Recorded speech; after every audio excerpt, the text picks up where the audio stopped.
Assalamualaikum warahmatullahi wabarakatuh. Bismillahirrahmanirrahim. Alhamdulillahirabbil alamin. Nahmaduhu wa nasta'inuhu wa na'udzu billahi min syururi anfusina wa min sayyiati a'malina. Man yahdihillahu fala mudilla lahu wa man yudlil fala hadiya lahu. Assalatu wassalamu ala sayyidina Muhammad sayyidil mursalin wa ala alihi wa ashabihi ajma'in wa man tabi'ahum bi ihsanin ila yaumiddin, amma ba'd. Jamaah salat zuhur Masjid Ukhuwah Islamiyah rahimahullah,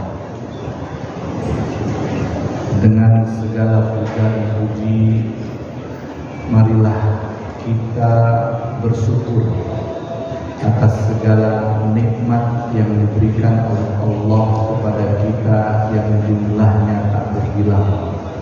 Semoga kita termasuk dari hamba-hambanya yang selalu dan pandai bersyukur. Salawat juga salam juga selalu kita lantunkan pada junjungan kita baginda alam Nabi besar Muhammad sallallahu alaihi wasallam. Semoga dengan selalu kita mendawamkan salawat atasnya dan berusaha untuk istiqomah menjalankan sunnahnya, kelak di yaumul hisab kita mendapatkan syafaat dari Nabi besar Muhammad sallallahu alaihi wasallam, sehingga kita dijauhkan dari azab api neraka. Jamaah rahimakumullah, seperti biasa rutinitas Masjid Ukhuwah Islamiyah, di setiap hari Senin kajian singkat yang bertemakan sufisme atau tema-tema sekitar kehidupan dan kematian yang biasa termaktub dalam kelompok tasawuf. Jamaah rahimakumullah, di salah satu hadis yang sangat populer di kalangan sufi tentang permulaan atau langkah pertama bagaimana manusia itu dapat mampu dan mampu mengetahui hakikat dari terciptanya dirinya sendiri. Hadis tersebut berbunyi, man arafa nafsahu faqad arafa rabbahu, yang artinya barang siapa yang mengenal dirinya maka dia telah mengenal Tuhannya. Semakin dia mengenal dirinya sendiri, semakin kenal dia akan Tuhannya. Jadi inilah yang dimaksud dengan mencari hakikat hidup, mencari hakikat manusia diciptakan. Dan ini adalah langkah pertama untuk mendapatkan pengetahuan tersebut. Jadi mengenal diri sendiri adalah langkah pertama dan awal untuk mengenal Tuhan. Semakin dia mengenal dirinya sendiri, maka dia akan lebih jauh mengenal Tuhan. Menurut Imam Ghazali, bahwasanya manusia untuk mencapai kebahagiaan, sesungguhnya kebahagiaan itu menurut Imam Ghazali yang ditulis dalam kitab Kimya'us Sa'adah, apabila kita beramal soleh di dunia dan menganggap atau menjadikan amal soleh itu sebagai sarana untuk mencapai kebahagiaan akhirat, Itulah kebahagiaan. Jadi setiap amal yang kita lakukan di dunia ini dengan tujuan untuk mendapatkan kebahagiaan di akhirat, maka itulah sebenarnya kebahagiaan menurut Imam Ghazali. Bahwasanya ada kebahagiaan lain menurut perspektif kita atau menurut perspektif manusia pada umumnya, itu sah-sah saja. Tapi sebenarnya kebahagiaan hakiki menurut Imam Ghazali apabila kehidupan kita di dunia ini menjadikan atau meyakinkan bahwa hidup ini adalah jembatan untuk menuju akhirat, maka segala amal saleh kebaikan yang kita lakukan di dunia ini untuk kebahagiaan di akhirat. Dan perbuatan manusia akan dianggap baik bila mengarah kepada kebahagiaan di akhirat. Jadi kebahagiaan ini telah menjadi tujuan utama. Jadi kebahagiaan yang kita atau perbuatan manusia yang dianggap baik dan perbuatan itu diniatkan mengarah kepada kebahagiaan di akhirat, ini pula yang diajarkan oleh seluruh nabi dan seluruh kitab suci juga yang diwahyukan kepada nabi, mendorong manusia menuju kebahagiaan tersebut, yaitu kebahagiaan akhirat. Jika semisalnya kekayaan adalah kebahagiaan manusia, berarti yang lebih kaya akan lebih bahagia. Apabila tolak ukur kebahagiaan itu adalah harta, kalau begitu semakin banyak harta semakin bahagia. Faktanya belum tentu itu bisa membuat seseorang atau banyak orang bahagia dengan apa yang dia miliki. Tapi kalau kita kembali apa yang dimaksudkan atau yang didefinisikan oleh Imam Ghazali bahwa semua perbuatan baik bila mengarah kepada kebahagiaan di akhirat, itulah kebahagiaan. Yang memang kebahagiaan itu diajarkan oleh seluruh nabi melalui kitab suci. Jemaah rahimakumullah, terkait mengenalkan diri kita. Jadi bagaimana kita mengenal diri kita sendiri, dimulai bagaimana awalnya manusia diciptakan sampai ditiup ruh ke dalam jasad manusia, kemudian lahir ke dunia ini, kemudian hidup di dunia, lalu kembali lagi atau meninggal. Itu semua kalau kita pahami, kita maknai, kita berpikir bagaimana kita mengenal diri kita melalui fase-fase tersebut, begitu pula kita akan mengenal kebesaran Allah Subhanahu wa Ta'ala. Semakin kita mengenal diri kita sendiri dengan merenungkan sebanyak fase-fase kehidupan tersebut, tentu kita akan semakin mengenal Tuhan. Menurut Al-Ghazali bahwa manusia itu sebenarnya terdiri dari dua dimensi. Satu dimensi adalah manusia dengan dimensi atau bahwa manusia itu adalah zat gelap dan kotor yang terbuat dari tanah dan dapat berubah bahkan dapat rusak.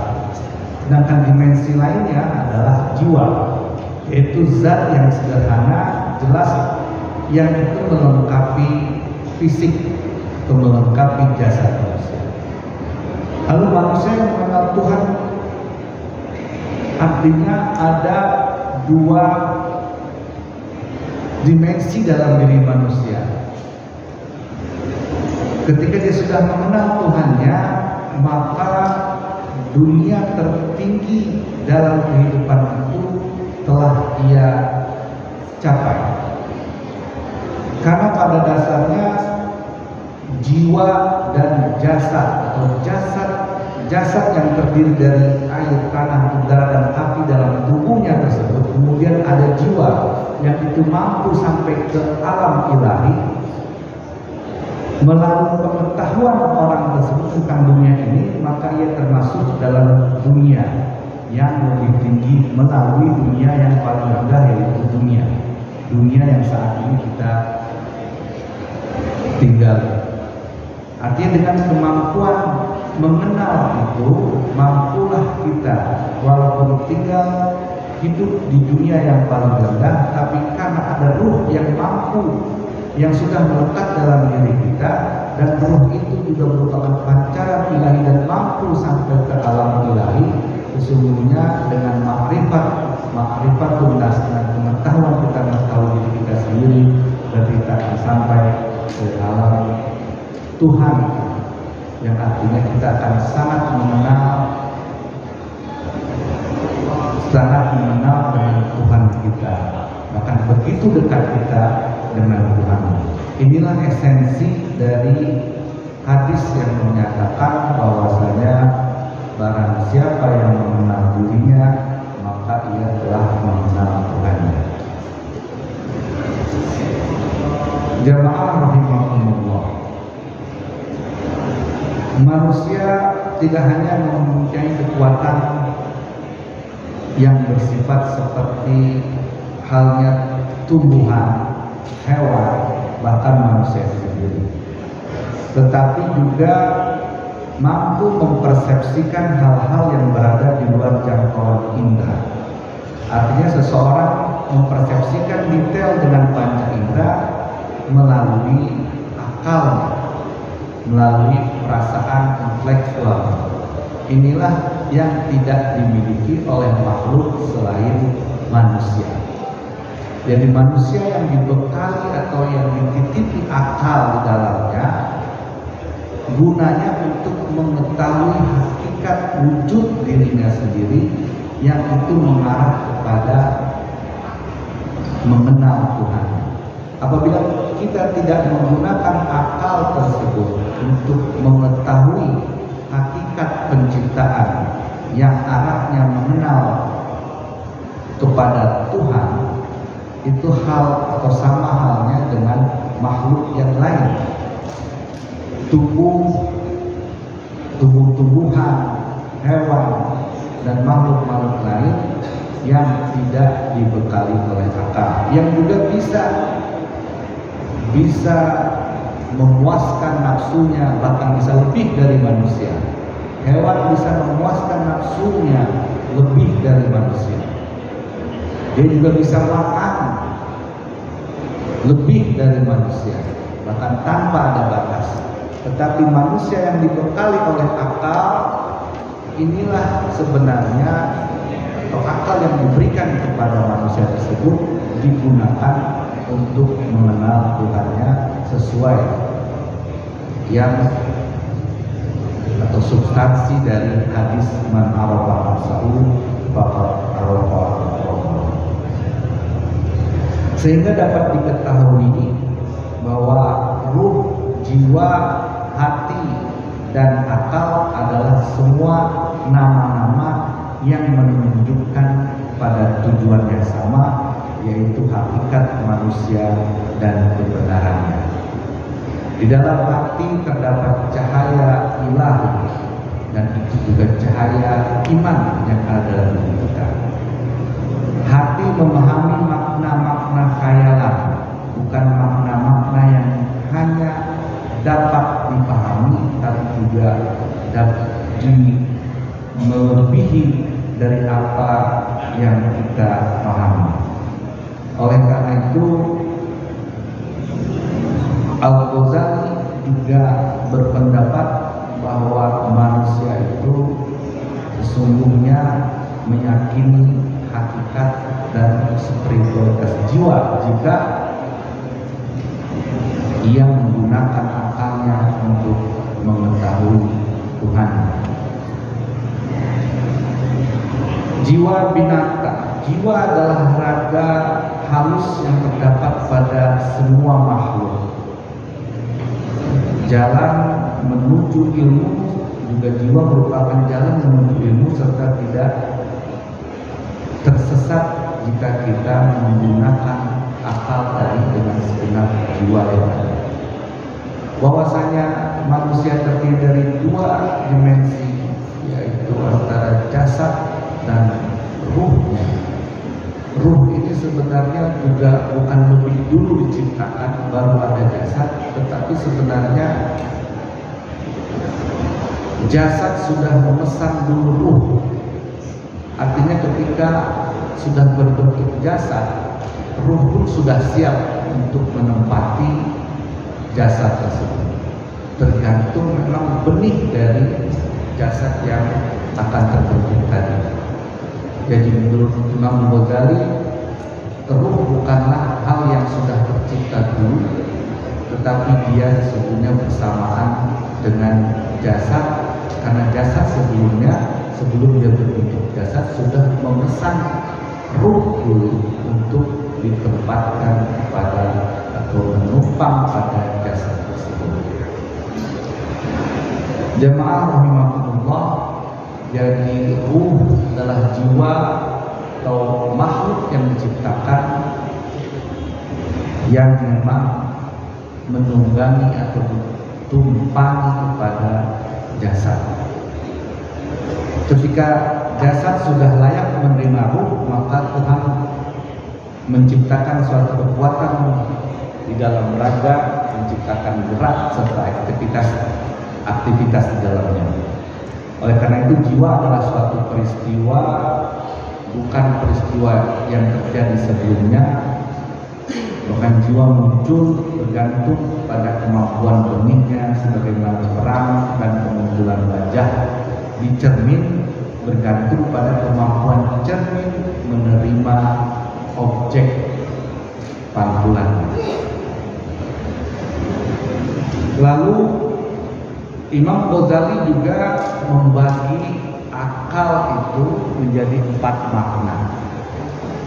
Yang pertama, akal adalah suatu sifat yang dimiliki manusia yang dengan pemahamannya, yang dengan akal itu ia bisa memahami atau ma'rifatun nas, memahami manusia, memahami fenomena, memahami semua alam, baik teoritis ataupun fenomena yang di sekitar kehidupan, seperti cahaya yang dipancarkan ke dalam hati untuk memungkinkan pemahaman terhadap urusan-urusan dunia dan akhirat. Kemudian yang kedua, akal adalah jenis kesadaran yang diperlukan untuk mempertimbangkan apa yang mungkin dan apa yang tidak mungkin. Dalam hal ini sebenarnya akal menjadi penyeimbang. Kemudian yang ketiga, akal juga adalah ilmu yang diperoleh dari pengalaman peristiwa dan sering berjalannya waktu yang menimbulkan semacam wawasan dalam berbagai hal. Akal adalah kekuatan yang memandang ke depan. Orang bijak mengenali akibat dari tindakannya jauh sebelum hal itu terjadi dan menekankan kesenangan dan nafsu sesaat demi mencapai akhir yang membahagiakan dan menguntungkan. Jadi sebagaimana yang disinggung di awal tadi, bahwasanya kebahagiaan yang kita pahami ini adalah kebahagiaan yang seharusnya selaras dengan apa yang disampaikan oleh Imam Ghazali. Segala atau semua perbuatan baik kita niatkan untuk kebahagiaan di akhirat. Jadi kita niatkan kehidupan dunia ini, kehidupan yang diisi dengan perbuatan-perbuatan baik untuk mencapai kebahagiaan di akhirat. Karena memang itulah yang disampaikan Nabi, disampaikan para Rasul, disampaikan oleh semua utusan Allah, terutama yang tertulis dalam kitab-kitab suci. Jadi akal juga hal yang tentu menjadikan kita berbeda dengan makhluk lainnya, karena di luar itu, di luar akal, semua makhluk bisa melebihi, semua makhluk kita bisa melebihi manusia dalam segala hal, nafsunya, apapun.